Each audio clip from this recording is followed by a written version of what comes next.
Assalamualaikum warahmatullahi wabarakatuh. Saya Nurlaili Yogi Noviana. Di sini saya akan sedikit menjelaskan tentang materi 3, yaitu konsep ideologis filosofis pendidikan Islam. Di situ ada beberapa rumusan masalah. Yang pertama yaitu menjelaskan tentang pengertian dari ideologi filosofis pendidikan Islam. Yang kedua menjelaskan tentang Islam dan pendidikan. Yang ketiga menjelaskan tentang filsafat dan pendidikan. Yang keempat yaitu menjelaskan tentang ideologi pendidikan nasional. Poin yang pertama yaitu pengertian dari ideologi filosofis pendidikan Islam.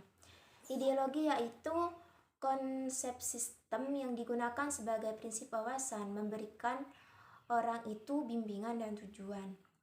Sedangkan filosofis pendidikan Islam yaitu jenis ilmu yang memecahkan semua masalah yang berkaitan dengan pendidikan Islam yang juga berkaitan dengan ajaran Islam, yang kemudian digunakan sebagai arah pelaksanaannya perkembangan Islam yang berdampak positif bagi kehidupan. Poin yang kedua yaitu Islam dan pendidikan. Pendidikan secara sederhana itu dapat dijelaskan bahwa usaha manusia untuk membina kepribadiannya sesuai dengan nilai-nilai sosial dan budaya. Oleh karena itu, sesederhana apapun itu peradaban sosial, yaitu ada proses pendidikannya. Upaya pendidikan Islam didasarkan pada keyakinan. Nah, keyakinan inilah yang digunakan oleh pendidikan Islam sebagai teori praktik pendidikan Islam. Poin yang ketiga yaitu filsafat dan pendidikan. Setiap ilmu itu pasti pada mulanya dimulai dengan filsafat dalam bidang etika dan bidang lainnya. Ketika segala sesuatu yang berkaitan yang menjadi jelas dalam filsafat ini merupakan sebagai fakta yang menjadi pengetahuan. Di sini ada beberapa mazhab dari filsafat pendidikan. Yang pertama yaitu mazhab dari filsafat pendidikan yaitu esensialisme. Esensialisme ini merupakan prinsip idealisme atau realisme. Kemudian mazhab yang kedua dari filsafat pendidikan ini yaitu perennialisme. Perennialisme ini merupakan menekankan keabadian teori kenikmatan. Misal seperti kecintaan kepada kebaikan dan kecintaan kepada keindahan. Mazhab yang ketiga yaitu pragmatisme dan progresivisme.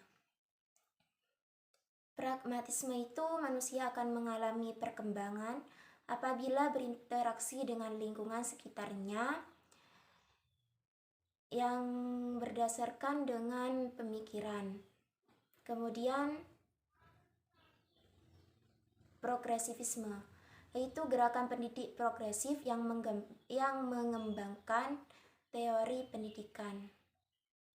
Mazhab dari filsafat pendidikan yang keempat yaitu rekonstruksionisme, yaitu suatu kelanjutan dari berpikir progresif dalam pendidikan. Poin yang selanjutnya yang terakhir yaitu tentang ideologi pendidikan nasional. Ideologi pendidikan nasional ini adalah ideologi yang mendasari segala kebijakan yang berkaitan dengan Pancasila. Seperti yang kita ketahui bahwasannya ideologi yang digunakan oleh negara kita yaitu ideologi Pancasila.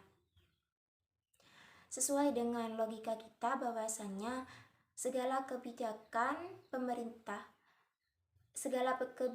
yang dikeluarkan oleh pemerintah tersebut harus dilandaskan dengan nilai-nilai Pancasila atau dengan nilai-nilai luhur yang terkandung dalam Pancasila. Misalnya seperti kebijakan dalam bidang ekonomi, kebijakan dalam bidang politik, kebijakan dalam hukum, dan juga kebijakan dalam budaya. Pada dasarnya, Pancasila sebagai ideologi pendidikan nasional tidak hanya mencakup aspek rasional atau sudut pandangan yang logis, tetapi juga mencakup aspek emosional, yaitu berarti pengembangan kecerdasan spiritualnya itu berlaku untuk setiap ideologi kehidupan bermasyarakat dan berbangsa. Mungkin cukup sekian dari penjelasan materi saya. Mohon maaf apabila ada salah kata. Wassalamualaikum warahmatullahi wabarakatuh.